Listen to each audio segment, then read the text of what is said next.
Mães e pais de filhos que estão fazendo o Enem, o meu conselho do fundo do meu coração, que fiz Enem algumas vezes recentemente, é que você faça a prova com os seus filhos, para você colocar a cabeça exatamente no lugar com relação a esse exame. E eu vou te falar quais são os principais desafios, porque provavelmente o seu filho vai falar para você que ele fez mais pontos e a nota dele foi menor, que ele não tem como ele saber a nota dele, que ele não tem como saber como melhorar a nota dele, que ele não sabe quanto que valia cada questão. E olha, eu vou te falar o seguinte, isso tudo que ele está falando é a realidade. E as pessoas que não fizeram o Enem, eles não sabem como que é o processo. Porque até você analisar uma questão fora do horário da prova, você vai falar, ai, que questão fácil. É uma questão óbvia. Mas aí você fica 5 horas e meia ou 4 horas e meia numa sala que provavelmente vai ser um forno que não tem janela, que você muitas vezes vai chegar no toalete para ir no banheiro na hora da prova e não vai ter papel para poder, você enxugar as mãos e aí você tá naquela panela de pressão e você ali não dá conta de ler a prova inteira muitas vezes, não dá tempo. E assim, você pode até nem levantar da cadeira nesse intervalo que você não vai dar tempo. E aí você vai estar tão esgotado mentalmente, porque a prova é pequena, a letra é pequena. Se você for fazer todas as contas de matemática, você não tem papel suficiente para poder fazer conta, nem para fazer o raciocínio da questão. E é uma questão, é uma prova que ela não mede conhecimento. Vou te dar um exemplo. Na primeira vez que eu fiz o Enem, recentemente, eu falei, tem muito tempo que eu não tô nessa área, eu quero fazer uma outra graduação, eu vou fazer o Enem. Eu tirei 580 pontos na redação. Falei, como assim? Como que pode? Eu entrei até na faculdade, mesmo com essa nota, entrei na UFMG e cheguei na UFMG e vi que os meninos lá que nem sabem gramática, que tem uma péssima concordância, não sabem escrever, não sabem redigir, porque a gente faz muito trabalho em grupo hoje em dia na faculdade. Eles tiraram 800 pontos, 900 pontos. Eu falei, como? Porque existe uma formulinha. Ou você aplica aquela formulinha e tudo dá certo. Daí, eu sem estudar, sem fazer nenhuma redação, apliquei a formulinha e subi de 580 para 940, sem realmente fazer nenhuma diferença. Então, eu te falo, a redação atesta a capacidade linguística de redação do aluno? Não. Se você começar a falar, olha, na minha época já era, porque o que é o Enem não existe absolutamente nada, nenhuma referência em nenhum lugar desse teste na sua época. É completamente... Eu senti assim, na primeira vez que eu fiz, eu fiquei em estado de choque. Porque eu via, na hora que eu saí para ir no banheiro, correndo, eu via os meninos passando mal, eu via aquele volume de questão, aquele volume de prova completamente sem sentido. E aí, na primeira vez que eu fiz, não deu tempo de eu fazer a prova de ciências. Eu chutei a prova inteira. E eu vou te falar que eu tirei a média nacional. Daí, beleza. Entrei, e aí depois falar um pouquinho o que é sofrer etarismo, o que é estar dentro, as dificuldades que eu acredito que muitos jovens vão enfrentar hoje dentro das universidades, mas isso é um capítulo à parte. Mas eu vou te falar o seguinte: o ministro falou que anular uma questão na prova não faz diferença. Sabe por que ele falou essa bobagem? Porque ele não faz a prova. Outra coisa, por que será que houve tanta evasão, tantas pessoas não compareceram? É óbvio, se ele for lá e fizer a prova, primeiro eu quero ver a nota dele. Segundo, ele vai entender por quê. Por que nenhum menino hoje está a fim de passar por esse martírio, porque ele não é de conhecimento, é uma prova que acontece uma vez por ano. O seu destino está nas mãos desta prova. Muitas vezes, se você está num dia que você está passando mal, ou que você não está na sua melhor performance, você não tem como ir depois, mesmo tem aquela segunda aplicação, mas os casos são, né, não acontecem, não são factíveis. E o pior, por exemplo, eu vou falar por que o ministro falou que não faz diferença. E faz diferença, por quê? Porque a questão, por exemplo, desse ano que foi anulada, era uma questão fácil. E aí, muitas vezes, para você ir bem na prova, você tem que tentar imaginar quais são as questões fáceis que vão acontecer, que vão ser na prova, e tentar primeiro acertar as questões fáceis, porque aí sua nota vai subir.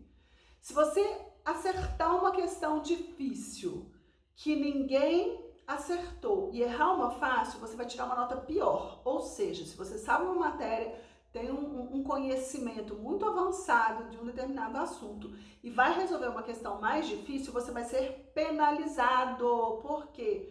Porque o tal do sistema que eles utilizam, que é, para mim, uma caixa preta de avião, porque você não tem como conferir as suas notas, você não tem como comparar as suas notas, você não sabe como cada questão, quantos pontos cada questão valia e como que você foi avaliado. Para mim, quando você omite a informação, quando não há transparência, para mim, existe aí uma margem enorme para haver fraudes. Daí é complicado, porque você não tem como conferir sua nota. Então, ele falou lá que não faz diferença. E faz diferença. Por quê? Porque muitas vezes você pegou aquela questão que era uma questão mais fácil, eu acertei aquela questão, mas o tempo de prova é curto para fazer aquele volume gigante de questão com cálculos matemáticos mirabolantes, que você tem que fazer conta de 2,22 vezes 3,54, e aí você deixou de fazer uma outra questão, chutou aquela questão porque não deu tempo, não é? E aí você foi mal, sua nota abaixou mesmo você tendo feito mais questões. Então, ele falar pra mim que não faz diferença porque foi anulada pra todo mundo, isso aí pra mim é balela. Por quê? Às vezes aquela questão tá pra mim mais na frente, aí você acaba fazendo aquela questão primeiro, que foi o caso da minha prova. Falei, não, essa questão aqui é fácil, mineira, né, nó. Essa questão aqui é fácil, vou fazer ela porque ela é uma questão garantida. E aí você deixa, às vezes, de fazer uma outra questão e sua nota vai ter uma interferência, sim, na sua nota. E, para mim, é o pior, você não saber o que você tem que estudar pro ano seguinte. Por exemplo, esse ano, eu fiz mais questões de linguagens do que o que eu fiz no ano passado e a minha nota foi menor. E aí eu fico pensando, como que eu vou estudar pro ano que vem? O que será que eu tenho que melhorar? Não dá para saber. Por quê? Porque você sabe o que você acertou, o que você errou.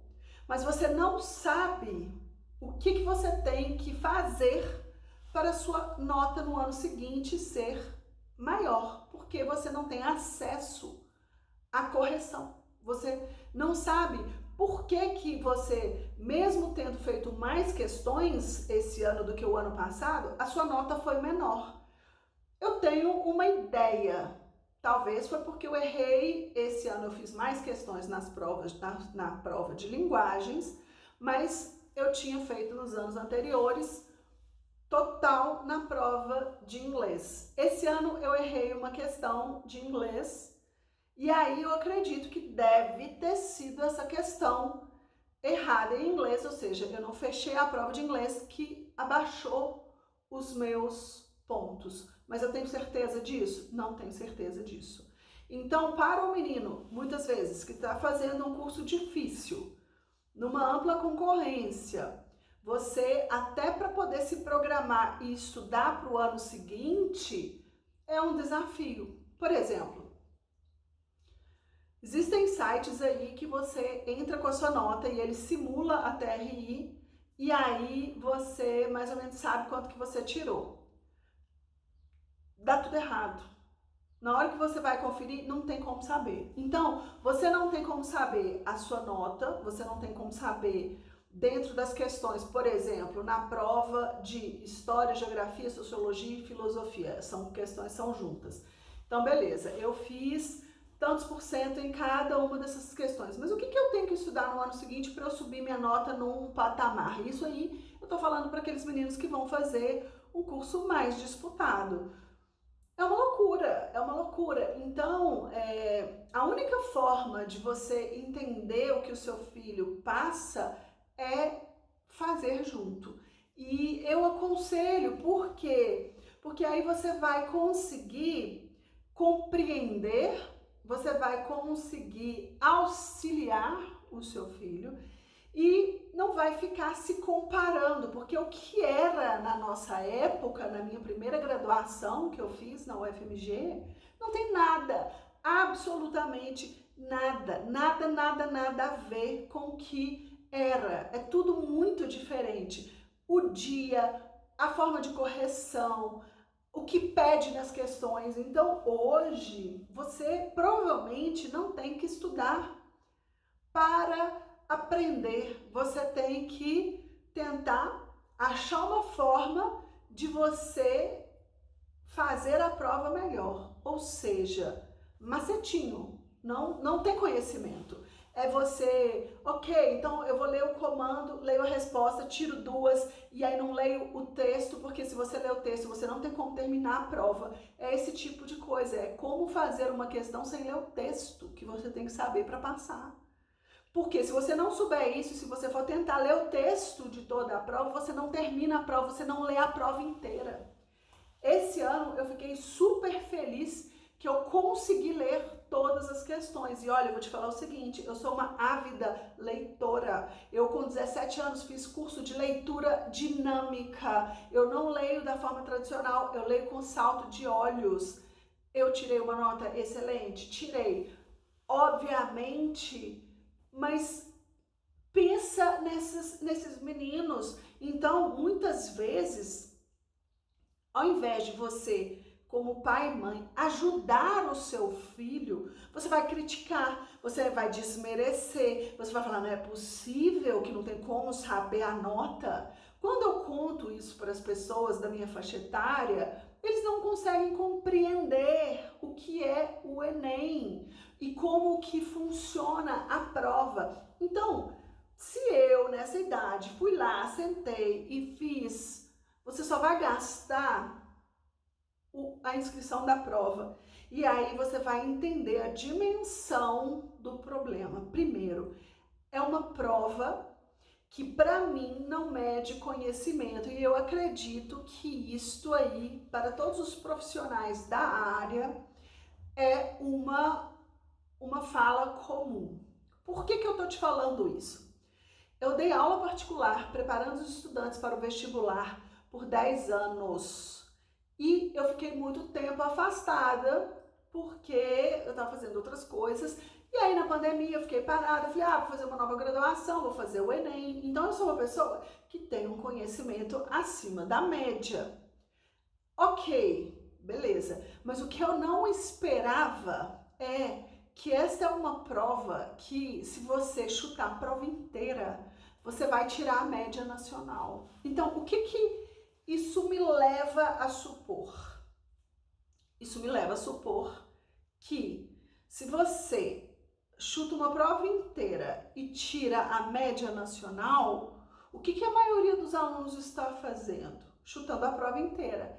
E aí, se ele é um egresso de uma escola pública onde ele não teve ali uma base realmente boa e coesa para ele ter sucesso na vida, ele pelo menos tira a média nacional. Tô na média. Mas isso não significa que ele tem conhecimento e que ele foi preparado para a vida. Então, a educação, ela é extremamente importante e ela é muito desvalorizada no Brasil. A vida inteira, quando eu dei aula particular, eu estudava muito, não só para dar os conteúdos, porque os meninos que chegavam para uma aula particular, eles chegavam com questões difíceis, que você tinha que resolver na hora, que você tinha que saber a matéria inteira, você não tinha tempo de preparar, então era ali, ó. E só, muitas vezes, meninos de alto nível mesmo, que chegavam para esclarecer dúvidas mais fortes. Então, por que eu tô te contando isso? Porque quando você vai num médico, você vai querer ser atendido por alguém que não tem um diploma? Você vai construir a tua casa, um prédio, você vai morar num prédio que não foi um engenheiro que construiu? Você vai querer, então, fazer ali um procedimento estético ou um procedimento dentário com alguém que não tem diploma? Ah, não, eu sou prático. A mesma coisa acontece com os filhos. Você vai criar o filho, que é o seu emprego 24 horas, você vai criar um filho sem estudo. Então, ao longo dos anos, eu tenho pós em neuropsicologia, eu tenho pós em neurofarmacologia, eu tenho em psicanálise. Olha, a gente vai ficar aqui horas se eu for contar tudo que eu tenho aqui de estudo para poder auxiliar os estudantes, além do conteúdo. E eu vejo muitos pais criarem os filhos repetindo o padrão de como eles foram criados e com aquela velha frase, no meu tempo, o tempo passou.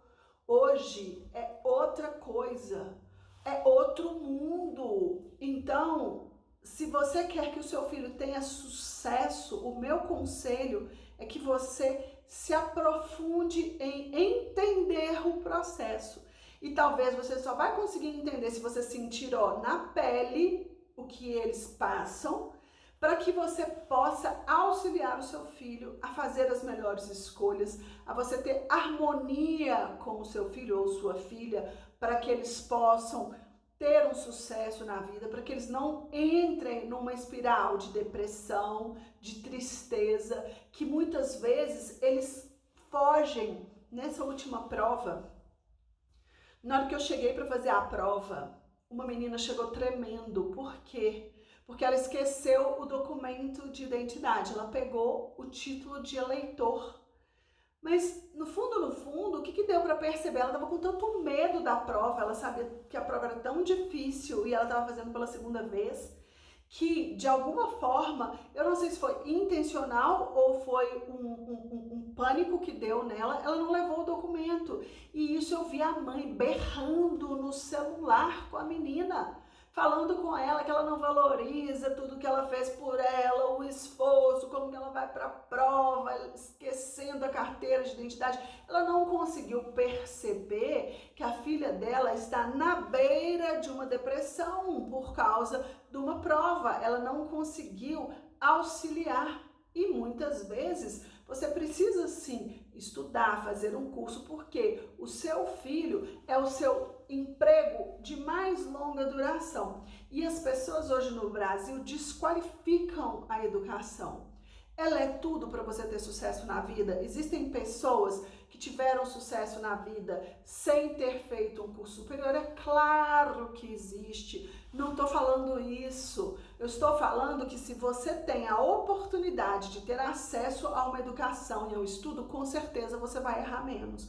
Porque mesmo aquele que teve sucesso sem ter uma formação, se ele tivesse estudado, talvez ele poderia ter mais sucesso ainda. Por quê? Porque muitas vezes ele comete erros que outros já cometeram, que estão ali nos livros e que vai servir para ele de um conselho para que ele possa não quebrar a cara no futuro. Então, aqui no Brasil, eu trabalho com educação internacional. Aqui no Brasil tem uma moda hoje de que não vale o estudo, que não precisa do estudo, que o estudo é uma perda de tempo. E aí você tem a escola pública que está dessa forma, necessitando de fazer um exame nacional, que é uma coisa que eu vou te falar, é uma coisa que me dá uma certa preocupação, porque eu vejo que os meninos estão sem o apoio dos pais, os pais não conseguem compreender o exame, eles são sujeitos a uma pressão acima do normal e todas as ferramentas que você dá às vezes para o seu filho não são as ferramentas que ele vai precisar para fazer a prova. Então ele precisa ter tranquilidade, ele precisa ter leitura dinâmica, ele precisa entender a dinâmica da prova para conseguir fazer. Ele não tem que... Essa prova, ela não mede o conhecimento. Ela não é uma prova que mede se o aluno realmente ele compreendeu o conteúdo e se ele sabe realmente usar essas ferramentas que ele tem na mão deles. Então, pais de filhos que estão fazendo o Enem ou que fizeram o Enem, vocês precisam realmente parar de julgar como que o teste é, achar que o teste, não, na minha época era assim, não tinha jeito, não, prova é tudo igual. Como assim você não tem como saber sua nota? Como assim você não sabe quantos pontos que valia cada questão? Como assim você fez mais pontos do que o ano passado e tirou uma nota melhor? Como assim na minha época? Se você tiver com esse discurso com teu filho, repensa, porque alguma coisa não está indo bem. E olha, eu te falo o seguinte, se nem o ministro sabe como funciona o Enem, eu te garanto que você vai ter que dar uma estudadinha mais profunda e tentar entender e dar ouvido aos seus filhos para que você possa realmente começar a entender. Mas você só vai conseguir entender a dimensão indo lá fazer. E eu te aconselho que seja companheiro do teu filho, perca 2 domingos aí da tua vida, mas ganhe uma proximidade com o seu filho que você não vai ter mais, não vai ter noção. E eu imagino o seguinte, se mais pais fizerem o que eu fiz, irem lá fazer a prova, entender a dinâmica, esse exame tem condição de mudar. E isso tem que mudar. Por quê? Porque nós estamos com risco de adoecer os nossos jovens, de não selecionar alunos tão bem selecionados para a universidade. E eu não estou aqui falando de ter ou não a divisão de cotas, não é isso, mas eu vou te dar um outro exemplo. Eu já tenho um curso superior, então nesse curso eu eliminei algumas matérias e eu fui fazer uma matéria mais no final do curso. Uma sala maravilhosa, uma estrutura excepcional, uma professora dedicadíssima, é uma professora que eu, assim, tenho uma gratidão e um conhecimento, uma dedicação. A sala era um auditório maravilhoso, com toda a tecnologia que uma universidade federal nos proporciona. Eu até vou ver se eu trago aqui uma foto para vocês verem. E deixa eu te contar quantos alunos tinham na sala. Chuta, tinha espaço para 50, 60, até mais alunos na sala. Tinham 4 alunos, por quê? Porque os meninos evadiram. Ou seja, você também vai empurrando. Colocou ele lá dentro, você tem que dar condições para que ele possa finalizar. E aí, e finalizar bem, não é só ir passando, não. Então tá, vamos jogar essa coisa lá para frente. Na hora que ele chegar no mercado de trabalho, você acha que o mercado de trabalho vai ter essa condescendência? Não vai ter. Então, nada substitui uma boa educação. Boa educação que vem da base, ela é um direito constitucional dos cidadãos e nós temos que nos posicionar melhor, de uma maneira menos de argumentação, de dois lados e nos unirmos em prol das nossas crianças, em prol dos nossos adolescentes, da gente chegar numa situação de que os meninos vão ser ouvidos, porque eles também não têm a menor noção de como eram as provas no nosso tempo. Então eles não têm poder de comparação. Por isso que eu sou uma fã incondicional do pai ir lá fazer. Na minha sala tinha uma menina que estava indo fazer a prova porque o irmão dela ia fazer. Ela já era formada, adulta, e ela tinha um irmão mais novinho, ela foi fazer. No segundo dia ela estava extremamente revoltada e a gente conversou antes de começar a prova, e eu falei, que legal que você veio fazer, você quer fazer? Ela, isso é um absurdo. E aquilo, a prova estava um calor, um sol, e assim, as condições precárias da gente fazer essa prova, e foi muito legal essa pessoa, eu fiquei muito admirada dela estar lá e feliz. Então, pais de filhos que estão no Enem, para de achar que esse processo do Enem é igual ao que era na sua época. Aprofunda em entender melhor, ao invés de entender superficialmente e julgar o seu filho, a capacidade do seu filho, mesmo que você não expresse isso, você às vezes pensa que ele não é bom, que ele não estudou, que ele devia fazer mais coisa, que isso, que aquilo, você vai jogar a culpa nele e isso vai levar teu filho, sabe para onde? Para a derrocada, vai jogar ele morro abaixo. Por quê? Porque você vai trabalhar a autoestima dele, ele vai ficar afetado psicologicamente, especialmente dos meninos que vão fazer cursos competitivos. Fica aí a minha dica para os senhores pais que façam a prova do Enem. Eu vou fazer ano que vem, então esse ano, né, agora eu vou fazer de novo e venho aqui compartilhar quais foram as minhas impressões.